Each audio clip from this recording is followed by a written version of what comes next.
Welcome back to my channel. അപ്പോൾ നമ്മുടെ പുതിയൊരു വീഡിയോയിലേക്ക് എല്ലാവർക്കും സ്വാഗതം. അപ്പോൾ ശ്രീകൃഷ്ണ ജയന്തിയൊക്കെ അല്ലേ, അപ്പോൾ എന്തായാലും നമുക്കൊരു വ്ളോഗ് അപ്ലോഡ് ചെയ്യാമെന്ന് വിചാരിച്ചു. അപ്പോൾ നമ്മുടെ ലച്ചു കൃഷ്ണനായിട്ട് ഒരുങ്ങുന്നുണ്ട് കേട്ടോ. അപ്പോൾ അതിന് വേണ്ടിയിട്ട് ഇത് തലേ ദിവസം എടുക്കുന്ന വീഡിയോ ആണേ. അപ്പോൾ അവൾ സ്കൂളിൽ പോയിട്ട് നേരെ വീട്ടിലേക്ക് വന്നു. മൈലാഞ്ചിയൊക്കെ വാങ്ങിച്ചിട്ട് വന്നിട്ടുണ്ടായിരുന്നു. ഇത് ഇട്ട് തരും അപ്പച്ചി എന്നും പറഞ്ഞിട്ട് എൻ്റെ അടുത്ത് വഴക്കുണ്ടാക്കിക്കൊണ്ട് നിൽക്കുകയാണ് കേട്ടോ. അപ്പോൾ എന്തായാലും ഞാൻ ആ ക്ലിപ്പ് എടുത്ത് വെച്ചതാണ്. അപ്പോൾ പിറ്റേ ദിവസം നമുക്ക് ഒരുക്കുന്ന വീഡിയോ ഒന്നും ഡീറ്റെയിൽ ആയിട്ടങ്ങ് എടുക്കാൻ പറ്റിയില്ല.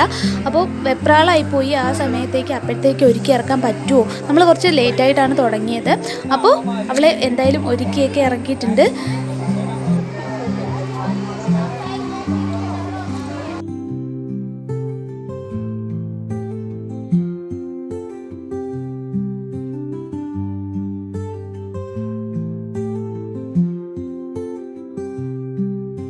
അപ്പം കുറേ കുഞ്ഞുങ്ങളുണ്ടായിരുന്നു കേട്ടോ ഒരുങ്ങാൻ വേണ്ടിയിട്ട്. കൃഷ്ണനായിട്ട് ഒരുങ്ങാനും രാധയായിട്ട് ഒരുങ്ങാനും വേണ്ടിയിട്ട് ഒരുപാട് കുട്ടികളുണ്ടായിരുന്നു. അപ്പോൾ ഇതാണ് ഞാനാണ് കേട്ടോ അവളുടെ മേക്കപ്പ് ഫുള്ള് ചെയ്തത്. എന്നെ കൊണ്ടാവുന്ന വിധത്തിൽ ആ മുഖത്തിൽ ഞാൻ ഓരോന്നൊക്കെ ഒപ്പിച്ച് വെച്ചിട്ടുണ്ട്. അപ്പോൾ അത് വിട്ടുകൊണ്ട് പുള്ളിക്കാരി ഇടയ്ക്കിടയ്ക്ക് ഫുള്ള് വെച്ച് തുടയ്ക്കുന്നുണ്ട് കേട്ടോ. അപ്പോൾ ഇടയ്ക്കിടയ്ക്ക് അവളെ ഇങ്ങനെ ഒന്ന് ടച്ചപ്പ് ചെയ്യാൻ ഞാൻ അവളുടെ പുറകെ തന്നെ നടക്കുന്നുണ്ടായിരുന്നു. അപ്പോൾ കൃത്യം 4 മണിക്ക് തന്നെ അവിടുന്ന് ഇറങ്ങുന്നതായിരുന്നു കേട്ടോ. ഘോഷയാത്ര ഇറങ്ങുന്നതായിരുന്നു നമ്മളോട് പറഞ്ഞിരുന്നത്. പക്ഷേ കുറേ സമയം നമ്മൾ അമ്പലത്തിൽ പോയി അന്നേരം ഒന്നും തുടങ്ങിയിട്ടുണ്ടായിരുന്നില്ല. പിന്നെ ഒരു 5 മണിയോടെയാണ് അമ്പലത്തിൽ നിന്ന് ഘോഷയാത്ര പോയത്. അപ്പോഴേക്കും വഴി ഫുള്ള് ബ്ലോക്കായി. പലയിടത്തു നിന്നുള്ള ബാലഗോകുലംകാരൊക്കെ വന്ന് ഒരിടത്ത് ഒത്തുചേർന്നിട്ട് പിന്നെ എല്ലാവരും കൂടെ ഒരുമിച്ചായിരുന്നു കേട്ടോ പൊയ്ക്കൊണ്ടിരുന്നത്. അപ്പോൾ ഞാൻ ഈ മരം കാണിക്കുന്നത് വേറൊന്നുമല്ല, ഇഷ്ടംപോലെ കിളികൾ അതിൽ നിന്ന് ഭയങ്കര ബഹളമായിരുന്നു.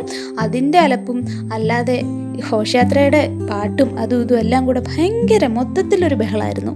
ഘോഷയാത്രയുടെ കൂടെ നമ്മൾ പോയത് കാരണം ഒരുപാട് നടക്കേണ്ടി വന്നു കേട്ടോ. പണ്ട് സ്കൂളിൽ പഠിക്കുമ്പം റിപ്പബ്ലിക് ഡേ പരേഡിന് പോലും ഇത്രയധികം നടന്നിട്ടുണ്ടായിരുന്നില്ല. പക്ഷേ ഇത് ഒരുപാട് നടക്കേണ്ടി വന്നു കേട്ടോ. കുഞ്ഞുങ്ങൾ എല്ലാവരും നടന്നു. അങ്ങനെ അധികം ആരും കരഞ്ഞതോ അങ്ങനെ ഒന്നുമില്ല. പിന്നെ അവൾ അവിടെ നിന്ന് കളിക്കുന്നുണ്ട്. റോഡിൽ അങ്ങോട്ടും ഇങ്ങോട്ടും ഓട്ടം തന്നെയായിരുന്നു. പിന്നെ ഇതെൻ്റെ കസിൻ്റെ മോളാണ് കേട്ടോ. അവളും കൃഷ്ണനായിട്ട് തന്നെയായിരുന്നു. ഞാൻ ഗൗരി ഇങ്ങോട്ട് നോക്കാൻ പറഞ്ഞപ്പോഴേ അവൾ ഓടക്കുഴലെടുത്ത് വെച്ച് പിടിച്ച് നിൽക്കുകയാണ് കേട്ടോ. അപ്പം എല്ലാവരും കൂടി നടക്കാൻ നല്ല രസമുണ്ടായിരുന്നു, കുഞ്ഞുങ്ങളെല്ലാം കൂടി. അപ്പം നമ്മുടെ ആഘോഷങ്ങൾ ഇതൊക്കെ ഉള്ളൂ. ഈ ഘോഷയാത്ര നേരെ ഇനി അമ്പലത്തിലേക്ക് എത്തിച്ചേരും. അമ്പലത്തിൽ എത്തുമ്പോഴത്തേക്ക് എന്തായാലും ഇരുട്ടും. അപ്പോഴത്തേക്ക് നമുക്ക് വീഡിയോസ് ഒന്നും എടുക്കാൻ പറ്റില്ല. അപ്പം ഞാൻ ഉള്ള ക്ലിപ്പുകളെല്ലാം കൂടെ വെച്ച് ശ്രീകൃഷ്ണ ജയന്തിക്ക് ഒരു ഓർമ്മയായിട്ട് കിടന്നോട്ടെ എന്ന് കരുതി ഞാൻ ഇട്ടതാണ് കേട്ടോ. അപ്പോൾ ഇത്രയൊക്കെ ഉള്ളൂ. നമ്മുടെ വീഡിയോ എന്തായാലും ഫുള്ളായിട്ട് എല്ലാവരും കാണുക. അവളുടെ ഫോട്ടോസ് ഞാൻ കുറച്ച് നമ്മുടെ വീഡിയോയുടെ ലാസ്റ്റ് കൊടുത്തിട്ടുണ്ട് കേട്ടോ. അപ്പോൾ വീഡിയോ എല്ലാവർക്കും ഇഷ്ടമായാലും എന്തായാലും ലൈക്ക് ചെയ്യാനും ഷെയർ ചെയ്യാനും സബ്സ്ക്രൈബ് ചെയ്യാനൊന്നും മറക്കണ്ട.